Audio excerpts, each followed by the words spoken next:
నిన్న తెలంగాణ ముఖ్యమంత్రి రేవంత్ రెడ్డి గారిని ప్రముఖ నటులు చిరంజీవి గారు, మెగాస్టార్ చిరంజీవి గారు కలిశారు. కానీ మర్యాదపూర్వకంగానే కలిశారన్నారు. ఆ కలిసే దానికి సంబంధించి స్పెసిఫిక్గా ఏదైనా కారణం ఉందా అన్న విషయం అయితే తెలియలేదు. బట్ నిన్న కలిశారు. నెక్స్ట్ డే ఈరోజు తెలంగాణ ప్రభుత్వం, సరే నిన్న మీటింగ్కి ఈరోజు ప్రకటనకు సంబంధం ఉందా లేదా తెలియదు, కానీ తెలంగాణ ప్రభుత్వం ఈరోజు చిరంజీవి గారి కోడలు రామ్ చరణ్ భార్య గారైనటువంటి ఉపాసన గారికి ఒక కీలకమైన బాధ్యతలను అప్పగించింది తెలంగాణ సర్కార్.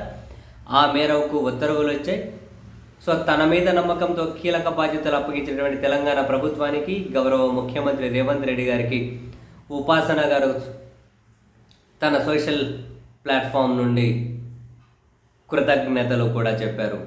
దాన్ని ఒక గౌరవంగా ఫీల్ అవుతున్నాను అని. తాజాగానే తెలంగాణ ప్రభుత్వం స్పోర్ట్స్ పాలసీ 2025ను తీసుకొని వచ్చింది. తెలంగాణను దేశాల్లోనే స్పోర్ట్స్కి ఒక హబ్గా చేయాలి అని స్పోర్ట్స్ హబ్ ఆఫ్ తెలంగాణ అనే ఒకదాన్ని ఏర్పాటు చేసింది. స్పోర్ట్స్ హబ్ ఆఫ్ తెలంగాణ అని. అయితే ఇది రాజకీయాలకు అతీతంగా ఉండాలి అని పబ్లిక్ ప్రైవేట్ భాగస్వామ్యంతో దాన్ని ఏర్పాటు చేశారు. పబ్లిక్ ప్రైవేట్ భాగస్వామ్యంతో. అందుకని ఆ స్పోర్ట్స్ హబ్ ఆఫ్ తెలంగాణకు చైర్మన్గా సంజీవ్ గోయాంకాను నియమించారు. Interesting move. సంజీవ్ గోయాంకాన్ని నియమించారు.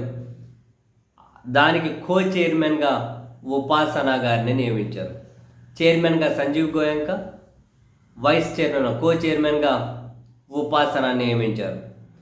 ఇందులో సభ్యులుగా sun network, sun Risers Hyderabad ఈ ఓనరు కావ్యమారన్, అంటే కావ్యాపాప అంటే ఫేమస్గా.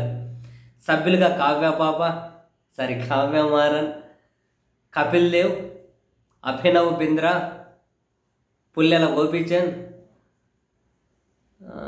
ఇంకా రవికాంత్ రెడ్డి, వీళ్ళని సభ్యులుగా నియమించారు. చైర్మన్గా సంజీవ్ గోయంక, కో చైర్మన్గా ఉపాసన, సభ్యులుగా కపిల్ దేవ్, అభినవ్ బింద్రా, కావ్యమారన్, పుల్లెల గోపీచంద్, ఇలా రవికాంత్ రెడ్డి, వీళ్ళను సభ్యులుగా నియమించారు. తెలంగాణ ప్రభుత్వం దీన్ని చాలా ప్రతిష్టాత్మకంగా తీసుకుంది.